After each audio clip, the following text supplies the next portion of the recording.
Potato Crusader here with the potato planter, and we've got a sprout coming out.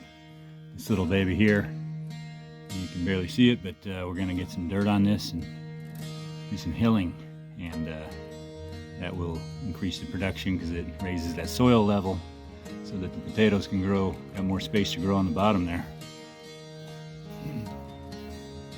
It looks funny, but yes, I'm covering it right up. Some fresh soil